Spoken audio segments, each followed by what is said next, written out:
Welcome to My on Mondays, an explorative approach to the possessive my through narratives, art, and sound. Each Monday brings a new creation and unique perspective. My on Mondays is brought to you by Ming Studios, a contemporary art space and international artist residency program dedicated to the exhibition, experience, and exploration of arts and culture. Along with exhibiting artists from around the world, Ming also serves the community by hosting innovative programs including performances, workshops, screenings, readings, artist talks, and other cultural activities. For more information, or if you'd like to participate in My on Mondays, you can visit our website at mingstudios.org.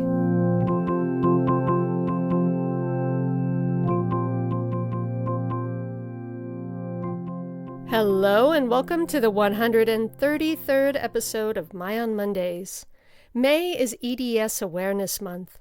For those of you unfamiliar, as I was, EDS, or Ehlers-Danlos syndrome, according to the National Library of Medicine, is a group of disorders that affect connective tissues supporting the skin, bones, blood vessels, organs, and tissues.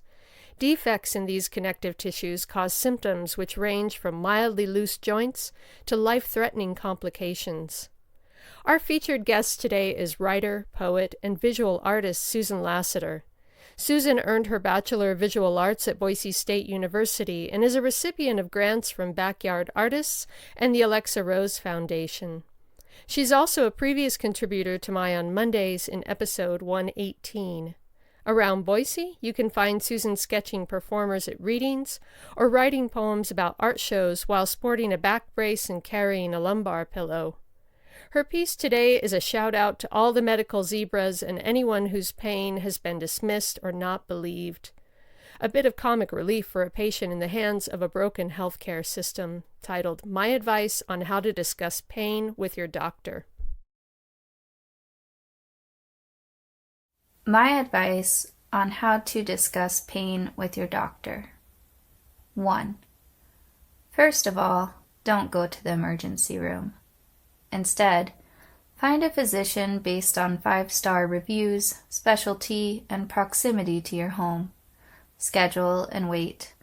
Whatever you do, don't waste emergency resources. At least that's what I've been told over and over again. 2. Find out your insurance has picked a different provider for you, one they deem in-network and more qualified than who you selected. Be rational and accept this. After all, you can request a change of provider if you're not satisfied after 6 months. That is, if confrontation doesn't scare you. 3. Schedule with the preferred clinic for their only available new patient slot at their location across town during rush hour, 3 weeks from next Monday. Take a Tylenol. Side note, this list doesn't apply if you're uninsured. If you do have insurance, hopefully the deductible is less than 6 months of your adjusted gross income. 4. Be on time, but don't arrive more than 5 minutes early, because you'll appear desperate, like a drug seeker. On the other hand, if you show up 5 minutes late because you couldn't tie your shoes without vomiting, the front desk has the right to reschedule and label you irresponsible. 5. If you have any medical training, leave it at the door, or at the very least, play down your intelligence and let the doctor explain big words. 6. Nod in appraisal and be grateful for the effort he takes to ask questions like, when did the pain start? What does it feel like? Appreciate when he waits for you to answer, but don't expect this. It's a sure way to self-sabotage the appointment before he learns how to say your full name. 7. Stay calm. That's right. Would it kill you to smile? 8. Wear makeup to demonstrate you can afford his expertise, but don't spend hours on your hair. Make sure it's clean and neat, but nothing more. Or you'll be labeled high maintenance, an attention seeker, or too pretty to feel pain. 3 full teeth smiles will earn you a patient presented pleasantly in your permanent medical record. But timing matters. Don't forget to laugh at the provider's dad jokes on cue if you wish for him to listen to you. 9. If pain and fatigue keep you in bed or on the couch all day, or your shoulder dislocates in your sleep, now isn't the time to mention it. Your poor sleep hygiene caused by pain will be interpreted as the reason for your slight discomfort. This is because you're not exercising enough to be tired enough to slumber peacefully and wake up refreshed enough to be the director of your health and happiness. 10. Never admit your actual pain score. Nurses are trained to snicker at 9 and 10 ratings. 7 and 8 earn questionable stares. 5 and 6 are possible, but 3 and 4 welcome a "so what" attitude. A rating of 1 or 2 ends the appointment.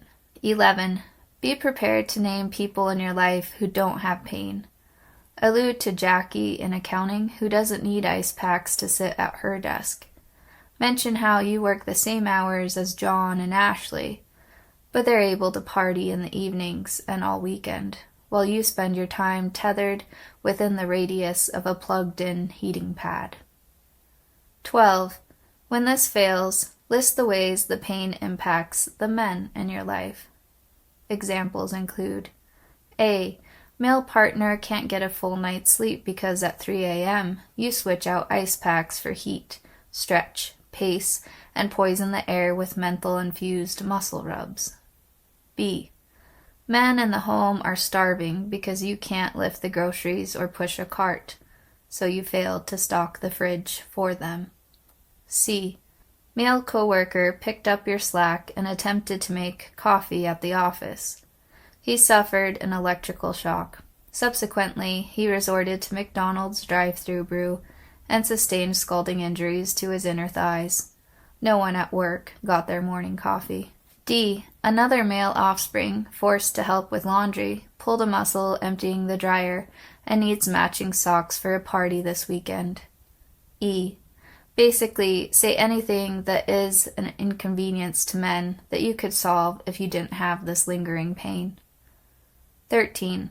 Despite this, your provider may suggest you need to just lose weight, gain weight, be active, be more active, rest, birth children, research hobbies, stay off Dr. Google, limit your imagination, relax, don't read so much, restrict carb intake, go on a date, focus on a man, change your outlook, and or take an allergy pill along with some birth control. Other reasons for your pain may include sensitivity, immaturity, growing pains, menstrual cramps, laziness, and mood disorders.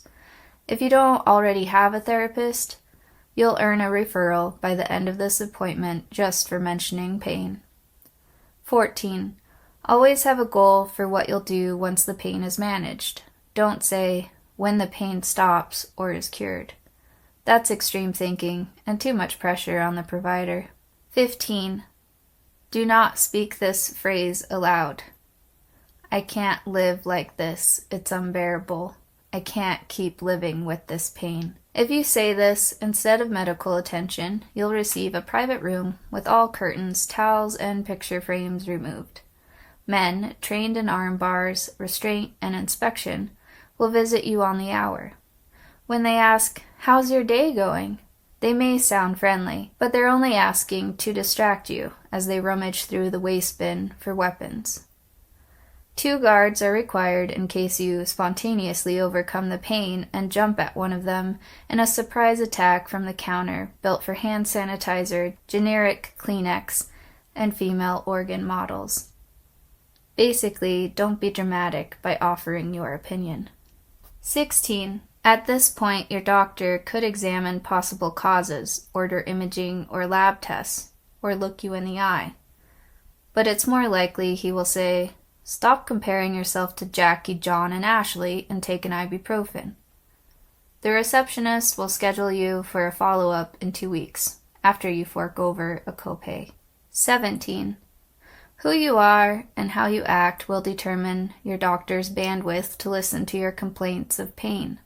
So remember, when you go to your doctor, do not be, Sexually active, menstruating, pregnant, sad, post-delivery, in labor, well-read, impatient, athletic, menopausal, angry, confident, divorced, busy, overweight, pretty, single, loud, quiet, too polite, rude, a single mother, young, elderly, worried, underweight, dull, unemployed, breastfeeding, poor, confused, childless, stressed, cranky, concerned, emotional, and/or educated.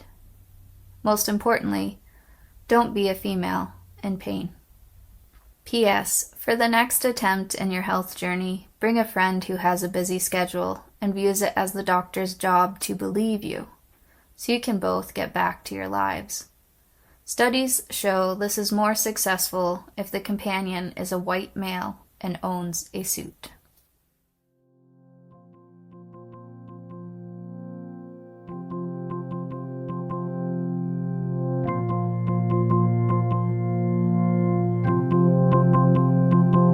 Thank you for joining us today. We'll be back next Monday. Tune in.